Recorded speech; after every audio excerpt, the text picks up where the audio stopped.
Assalamualaikum warahmatullahi wabarakatuh.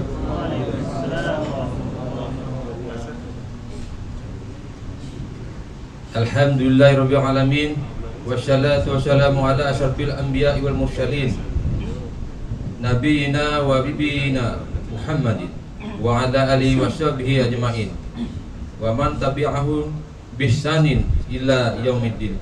Amma ba'du. Kepada yang terhormat CEO Absolute Group Bapak Haji Sastro SH, kepada yang terhormat Direktur Absolute Service Bapak Brigjen TNI Purnawirawan Insinyur Haji Agus Wiarso, kepada yang terhormat Direktur Absolute Group Ibu Haja Eka Sriwiyanti, Ibu Asri Insani, dan Bapak Julian Rahmanto, kepada yang terhormat Habib Abdurrahman bin Ahmad Assegaf LCMA, kepada yang terhormat Ustadz Haji Muhammad Siddiq LCMC, dan Bapak Ibu karyawan Absolute Group yang dimuliakan Allah Subhanahu wa taala.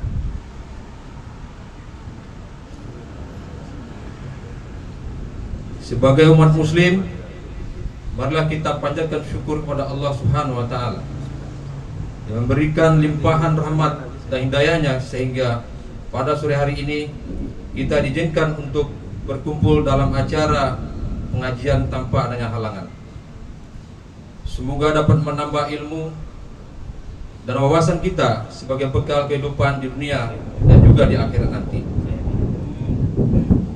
Salawat dan salam semoga tercurahkan kepada Nabi Muhammad SAW beserta keluarga, sahabatnya, dan kepada kita semua sebagai umatnya.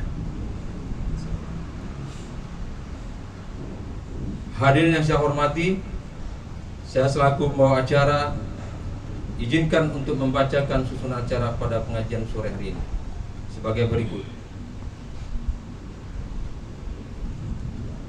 Marilah kita buka pengajian ini dengan membacaan Al-Fatihah.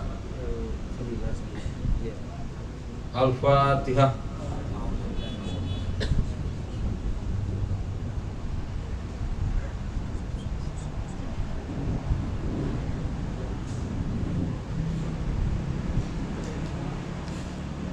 Tausiah yang akan disampaikan oleh Habib Abdurrahman bin Ahmad Assegaf LCMA. Waktu dan tempat kami persilakan.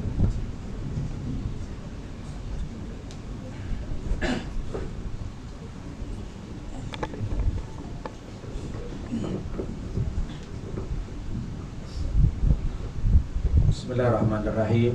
Assalamualaikum warahmatullahi wabarakatuh. Alhamdulillah wassalatu wassalam ala rasulillah wa ala alihi wa man walah, amma ba'd. Segala puja dan puji kepada Allah, salawat serta salam kepada Nabi Muhammad sallallahu alaihi wasallam, para keluarga, sahabat, tabi'in, serta seluruh umat yang selalu beristiqamah mengikuti sunnah-sunnahnya hingga yaumul qiyamah. Alhamdulillah, pada sore hari ini setelah kita mendirikan sholat asar secara berjamaah, semoga apa yang telah kita lakukan semua diterima oleh Allah Subhanahu wa taala, dan semoga kekurangannya dimaafkan dan disempurnakan oleh Allah Subhanahu wa taala. Amin ya rabbal alamin. Kembali seperti yang sudah kita jadwalkan secara rutin, pada sholat asar di hari Senin ini kita bersama-sama mempelajari dan membahas syariat Rasul sallallahu alaihi wasallam. Semoga apa yang kita lakukan ini mendapatkan keberkahan dan keridhaan dari Allah Subhanahu wa taala. Dan pada tema hari ini yang biasa rutin kita membahas hadis-hadis arba'in yang ditulis oleh Imam Nawawi, tapi di hari ini karena kita di bulan Ramadan, maka kita membahas tema-tema yang berkaitan dengan Ramadan. Dan di pertemuan pertama di bulan Ramadan ini kita akan sedikit membahas tentang keutamaan berpuasa di bulan Ramadan. Jadi apa sih keutamaan puasa di bulan Ramadan ini? Karena kita tahu bahwa banyak sekali keistimewaan, keutamaan yang Allah telah siapkan bagi mereka yang berpuasa di bulan Ramadan ini. Dan di antara keistimewaan dan keutamaan tersebut adalah yang pertama, agar dan untuk membentuk kita menjadi hamba yang bertakwa kepada Allah. Ini jelas di dalam surat Al-Baqarah 183, ya ayyuhalladzina amanu kutiba alaikumusiyam kama kutiba alal ladzina min qablikum la'allakum tattaqun.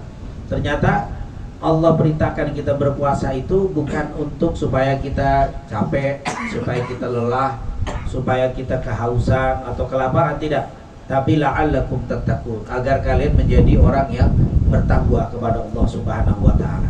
Kenapa sih dibentuk menjadi orang yang bertakwa? Ya, karena kalau kita sudah bertakwa, Allah akan urusi semua urusan kita. Wa may yattaqillaha yaj'al lahu makhraja wa yarzuqhu min haitsu la yahtasib. Karena janjinya Allah, siapapun orang yang sudah bertakwa kepada Allah, Allah akan angkat segala kesulitannya dan diberikan rezeki tanpa diduga-duga. Jadi ternyata Allah SWT ingin membantu kesulitan-kesulitan kita, mengangkat berbagai macam permasalahan kita dengan cara kita bertakwa kepada Allah Subhanahu wa taala. Ini adalah hikmah yang pertama.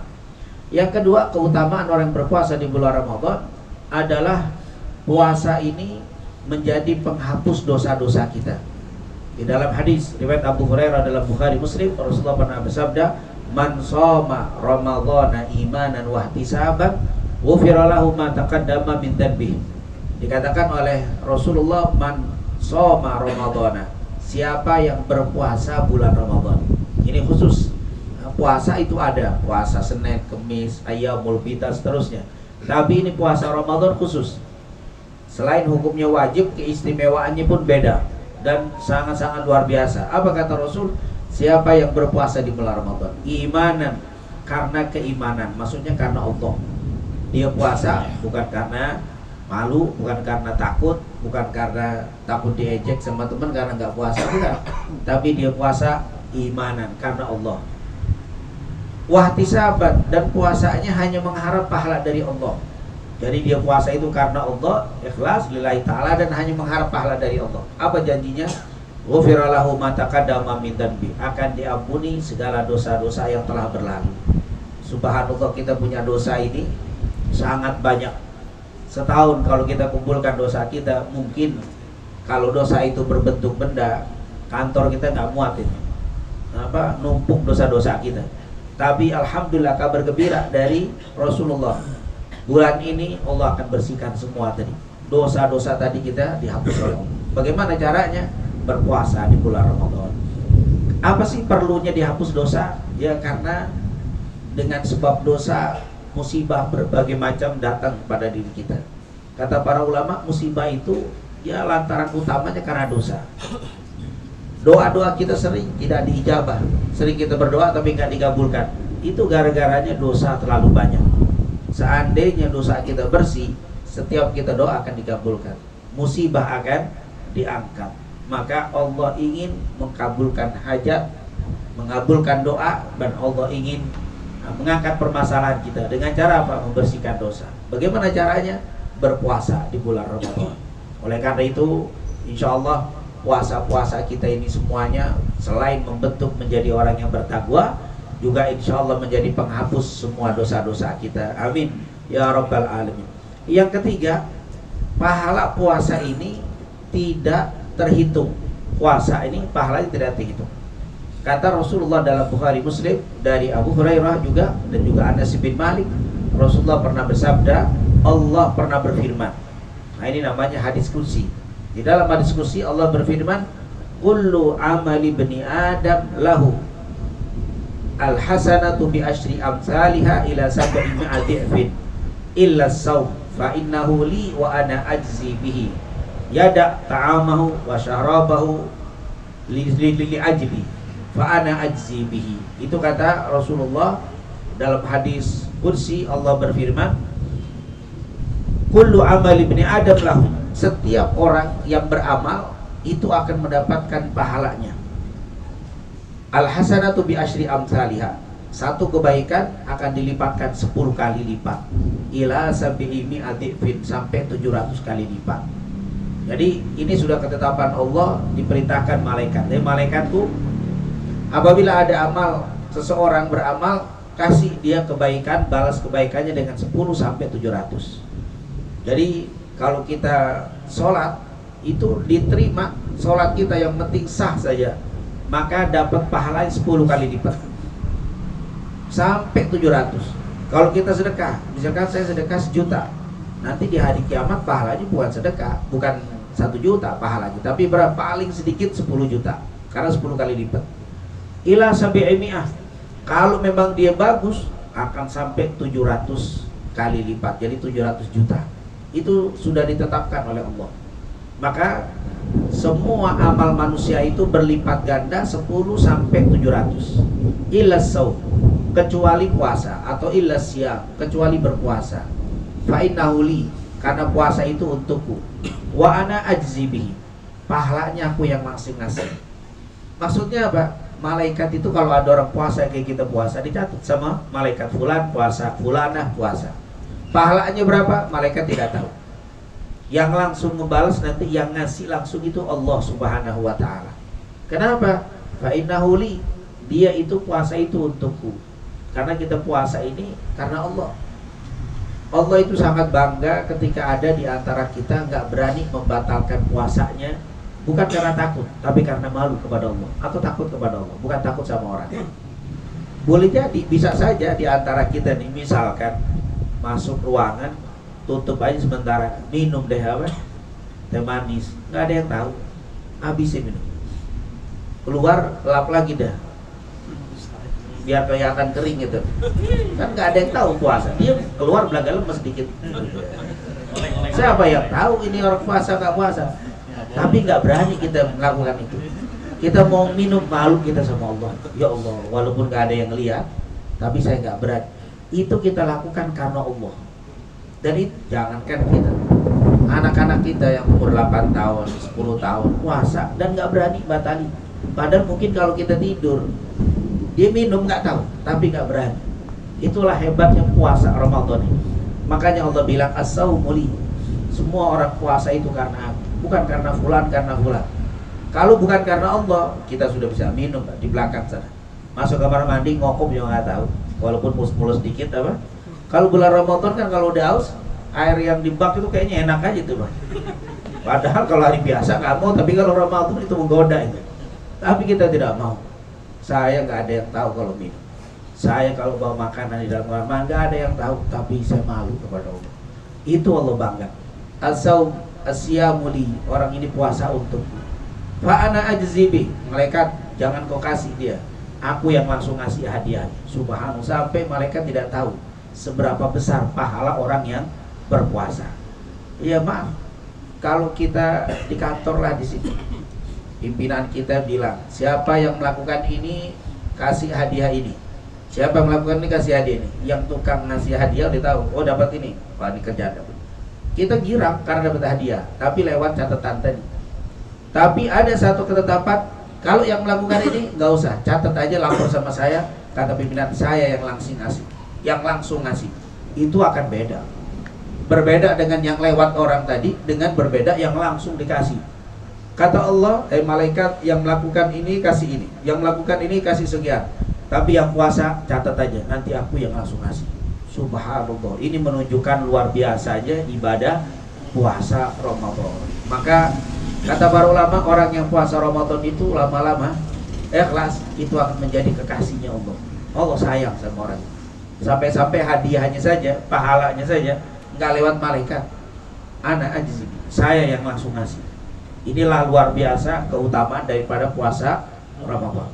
Jadi selain membentuk menjadi orang bertakwa, yang kedua diampuni dosa, yang ketiga langsung balasannya dari Allah Subhanahu wa taala. Yang ketiga, doanya mustajabah. Doa kita. Di dalam hadis riwayat Imam Tirmidzi dengan sanad yang sahih dari Abu Hurairah, salatun la turaddu da'watuhu. Ada 3 orang kalau berdoa tidak ditolak oleh Allah Subhanahu wa taala. Yang siapa? Yang pertama as-shaimu hatta yuftir. Orang yang puasa sampai berbuka. Jadi saat kita berpuasa ini, selain kita tidak makan, tidak minum, meninggalkan syahwat, selang-seling waktu kosong-kosong kita boleh banyak baca Quran, zikir, atau berdoa kepada Allah.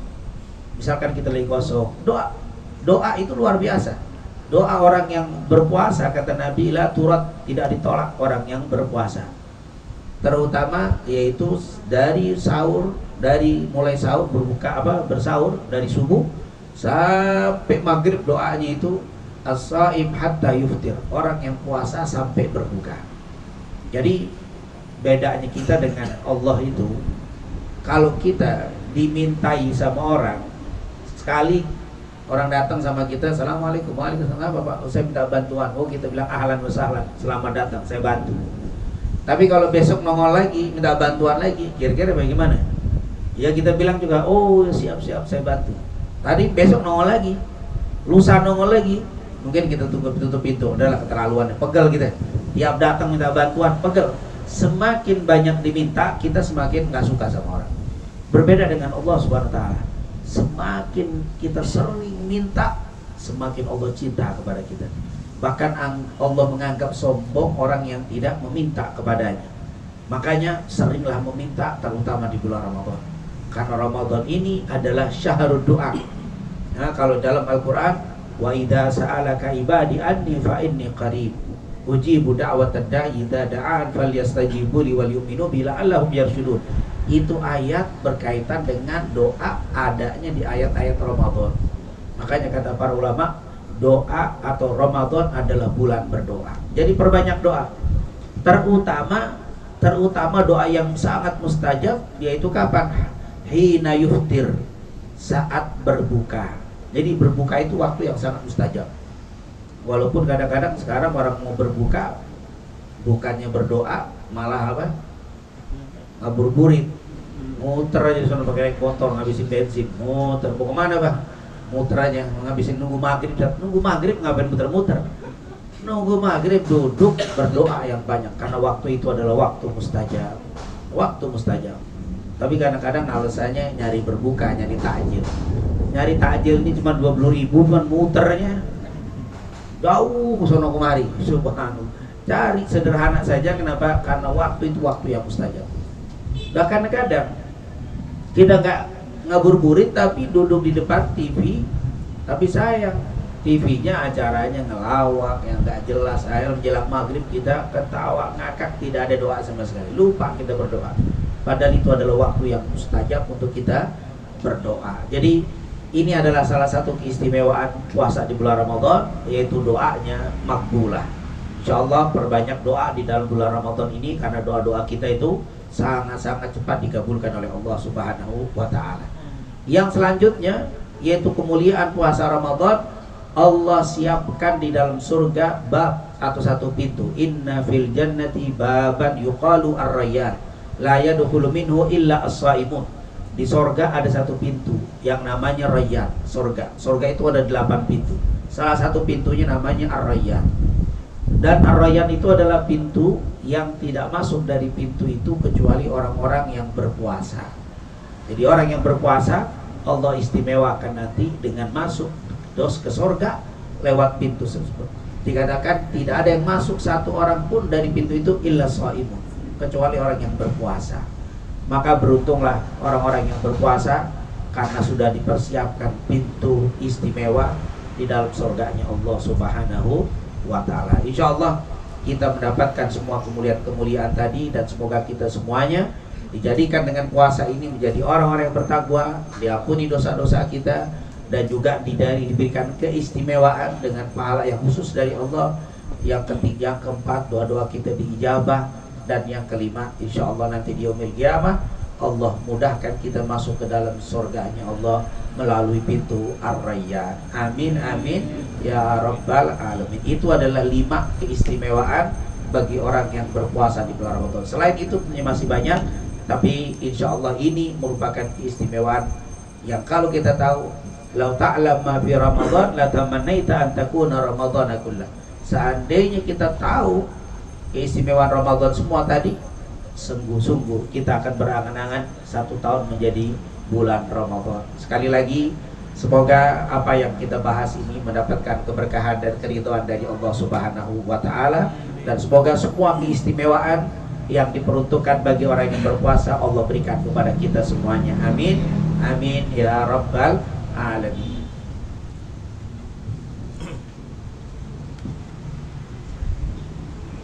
Terima kasih Habib. Jatuh. Selanjutnya kita buka, kita jawab Mungkin yang offline. Yang offline ada yang mau bertanya? Ya baik, Mbak Dela silakan. Ini Pak.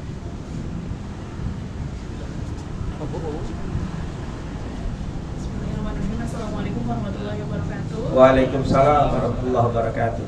Habib mau tanya, kapan baiknya kita mengkodok puasa dan atau mengganti dengan fidyah? Lebih baik diutamakan di bulan apa? Terima kasih. Ya, untuk kodok dan fidyah ini tentunya beda antara kodok dan fidyah. Dua-duanya artinya mengganti. Kalau mengkodok ini diperuntukkan bagi orang yang sakit. Nah, orang yang sakit kemudian dia sembuh maka harus mengkodok puasa. Yang kedua, bagi yang berhalangan dari kaum wanita, misalkan haid dan nifas. Nah, ketika dia tidak puasa Ramadan, nggak puasa 2 pekan atau 1 pekan 7 hari, kemudian setelah bersih dia harus mengkodoknya. Nah, ini di dalam Al-Quran Allah katakan, faman kana minkum maridhan aw ala safarin fa iddatum min ayyamin ukhar yuridullahu bikumul yusra wala yuridu bikumul usra. Ini adalah qada. Jadi ketika atau orang pergi musafir, kita mudik, masih Ramadan kita mudik, akhirnya kita batal karena perjalanan berat, batal, nanti diqada. Jadi qada itu untuk orang yang batal karena sakit atau karena pergi jauh atau haid dan nifas, itu diqada. Nah, ada namanya fidyah. Nah, fidyah ini beda dengan qada. Fidyah ini berupa pembayaran karena mengganti tidak puasa. Bagaimana itu dalam Al-Quran? Wa 'alal ladzina yutiqunahu fidyatun ta'amu miskin. Siapa yang tidak mampu untuk berpuasa maka harus bayar fidyah. Nah, kata-kata tidak mampu di sini, siapa kata-kata tidak mampu? Ada 2 kata para ulama. Yang pertama, tidak mampu karena usia. Usia umur 80 tahun, umur sudah berapa? Sudah renta lah, udah tua renta. Itu tidak mungkin kuat puasa. Maka saat itu tidak usah puasa dan tidak perlu qada. Orang hari ini aja nggak bisa puasa, apalagi lebaran qadanya tambah tua lagi kan? Tidak mungkin. Ntar kalau dia mudaan pasti tambah tua besok. Jadi nggak ada fidyah, nggak ada qada. Maka cukup bayar fidyah. Atau orang yang sakit, sakitnya permanen, waliyadzubillah, semoga Allah kasih sehat walafiat. Ada orang yang usianya belum tua tapi sakitnya parah, permanen, kata dokter nggak boleh dia puasa karena sangat berbahaya dan rawan kalau dia puasa. Maka dia tidak mungkin diqada. Dan kata dokter, dalam ilmu medis tidak mungkin sembuh. Secara medis tidak mungkin sembuh. Ada yang penyakit yang sulit untuk sembuh. Misalkan insya Allah kalau Allah kehendaki tetap sembuh. Cuci darah misalkan. Ini orang harus minum obat sehari 3 kali misalkan, atau harus mengkonsumsi obat. Kalau enggak, ini berbahaya untuk jantungnya dan sebagainya. Maka saat itu dia tidak mungkin diqada. Karena kesembuhan sulit secara logis, secara medis nggak mungkin. Maka saat itu dia nggak perlu qada, cukup bayar fidyah. Nah, ini jadi fidyah dan qada itu beda. Yang jadi perbedaan di antara para ulama adalah orang hamil atau orang menyusui. Ibu yang hamil atau ibu yang menyusui, apakah bayar fidyah, berarti bayar saja tanpa qada, atau qada saja tanpa fidyah, atau qada plus fidyah. Nah, ini tentunya para ulama berbeda pendapat. Gampangnya, nggak usah terlalu ini, karena jam-jam sudah jam segini ya kan, belum makan dari pagi kan. Jadi nggak usah terlalu serius, lapar ini. Dan maka secara singkat ada pendapat 2. Pendapat yang pertama itu disampaikan oleh Abdullah bin Abbas radhiyallahu anhu. Abdullah bin Abbas radhiyallahu anhu mengatakan, perempuan yang hamil dan menyusui maka tidak perlu puasa dan tidak perlu qada, cukup bayar fidyah saja. Jadi bayar fidyah saja. Per harinya dihitung aja berapa lama dia saat dia tidak kuat puasanya itu. Cukup bayar fidyah. Ini pendapat Abdullah bin Abbas. Tapi pendapat yang kedua menurut jumhur ulama. Jumhur ulama itu pendapat terbanyak. Imam Malik, Imam Syafi'i, Hambali, Hanafi, 4 madhab mengatakan dia bukan fidyah, tapi dia harus qada. Kenapa? Haid dan nifas dikias, disamakan dengan hukum sakit, bukan disamakan dengan hukum tidak mampu seperti orang tua. Kalau seperti orang tua fidyah ya. Tapi kalau orang sakit qadha. Jadi orang haid dan nifas seperti orang sakit, maka kalau sudah lahir fidyah. Maaf, qadha, bukan fidyah. Bukan bayar fidyah tapi qadha untuk pendapat 4. Saat bagaimana pas dia lahir nyusuin ngemes juga. Kan ada juga hamil nggak kuat atau menyusui nggak kuat juga, maka tetap kata 4 madhab berarti habis hamil 9 bulan kan, jadi Ramadan kena nih sebulan, lolos nggak puasa 1 bulan penuh. Pas lahir nyusunya 2 tahun, nyusui 2 tahun berarti kan dia utang Ramadan tuh nggak kebales. Ramadan nyusuin 2 tahun kan ditambah 2 tahun berarti kan, jadi 3 kali dia nggak hamil Ramadan sebulan, nyusuin 2 bulan kan, 2 bulan kena Ramadan kena lagi kan 2 tahun. 2 tahun kan ada 2 Ramadan, berarti 3. Pas selesai hamil lagi, maka nggak puasa lagi katanya, tetap nggak puasa. Berarti tahun keempat enggak lahir, nyusui 2 tahun, selesai hamil lagi. Itu bisa kemungkinan karena 3 tahun. Kata Imam Ahmad bin Hambal, walaupun sampai 10 kali tetap hitungannya tinggal dihitung aja. Jadi 9 kali berarti kan 3 kelahiran kan, berarti 9 kali, berarti 9 Ramadan, berarti 9 bulan. Nanti di kodoknya Senin, Kemis, begitu aja terus. Atau mau puasa Daud boleh, atau mau langsung gas puasa setahun boleh. Mau kita mau gas boleh. Jadi ada keringanan, mau kodoknya itu boleh langsung, boleh ngambil Senin Kemis atau sebulan berapa kali terus, tapi tetap dicatat. Ini menurut jumhur ulama. Nggak tahunya udah 9 tahun, 3 kelahiran, tahun ke-10 meninggal. Berarti kan nggak sempat apa-apa. Anak ahli warisnya ada apa enggak? Kalau ada ahli waris, qadha untuk orang tuanya. Ini yang penting ke orang tuanya. Jadi nggak hilang tuh. Ustaz, anaknya baru kecil-kecil, suaminya qadha. Suaminya qadhain untuk siapa? Nggak, Ustaz, suaminya meninggal juga. Udah nggak kecatat. Udah diserahkan kepada Allah Subhanahu wa ta'ala. Allah tidak memaksa. Yang penting tadi, atau dia baru mengganti 3 bulan meninggal, masih ada 6 bulan lagi. Allah sudah apa? Nggak ada yang mengkodoknya kecuali dia yang dia tahu dia meninggal. Insya Allah Allah terima. Intinya ada niatan untuk apa? Mengganti. Itu pendapat terbanyak. Tapi kalau menurut Ibnu Abbas tadi, ya fidyah aja deh, fidyah. Emang makanya orang sekarang kalau dibawain Ustaz kodok berfidyah, demenan fidyah. Karena fidyah itu ada ukurannya. Berapa ukurannya? Gampang. Yang pertama ada istilah sok ya. Kalau zakat fitri atau zakat fitrah dibayar 1 sok. Kalau fidyah dibayar setengah sok. 1 sok itu berapa? 4 mud. 1 mud itu berapa? Ini 1 mud nih.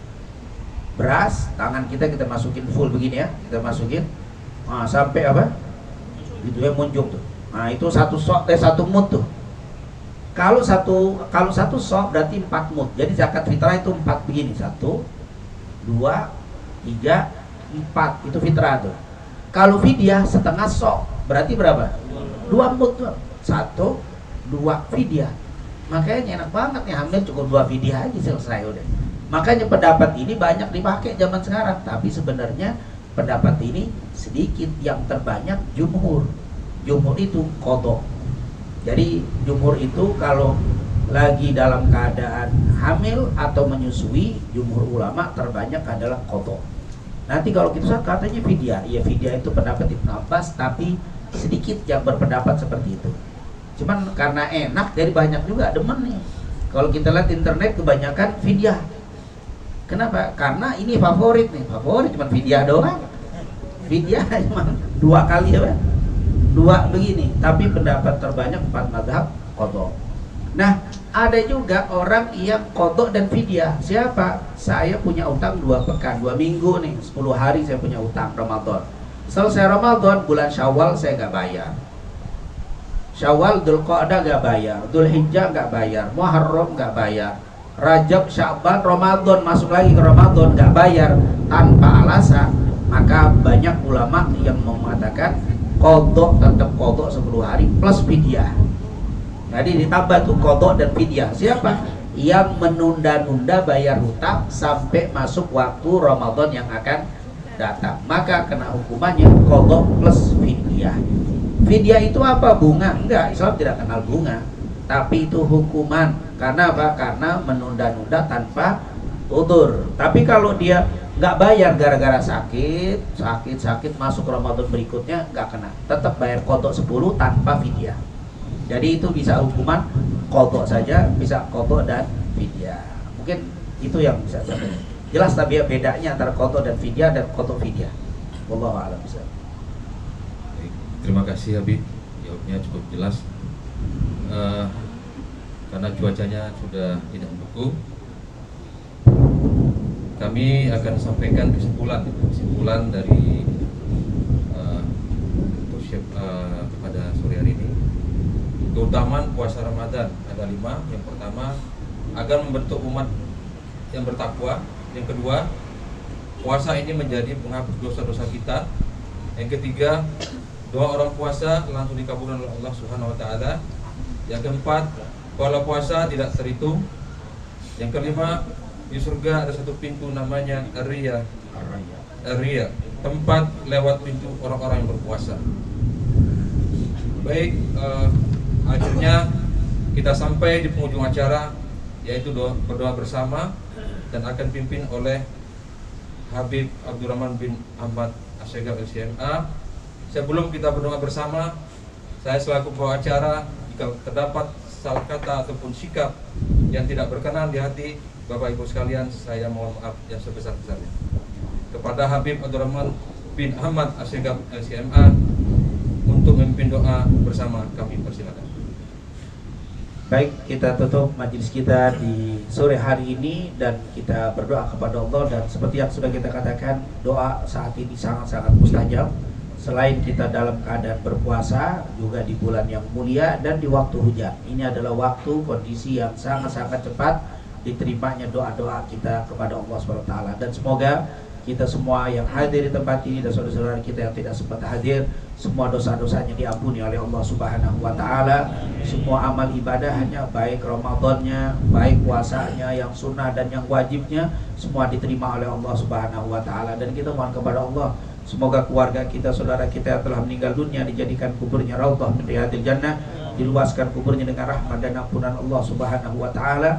Yang masih ada orang-orang tua kita, keluarga yang kita cintai, semoga diberikan panjang umur, diberikan sehat wal afiat dalam taat kepada Allah dan taat kepada Rasulnya. Dan kita mohon kepada Allah, semoga selalu dibuka bagi kita pintu-pintu kebahagiaan di dunia wal akhirah, pintu-pintu keselamatan dunia wal akhirah. Allah berikan kepada kita rizki yang halal dan thayyibah, rizki yang membawa kebahagiaan dan keselamatan di dunia wal akhirah. Amin. Amin ya rabbal alamin. Rabbana taqabbal minna innaka antas samiul alim wa tub alaina innaka antat tawwabur rahim. Allahumma inna nas'aluka ilman nafi'an wa rizqan thayyiban wa amalan salihan.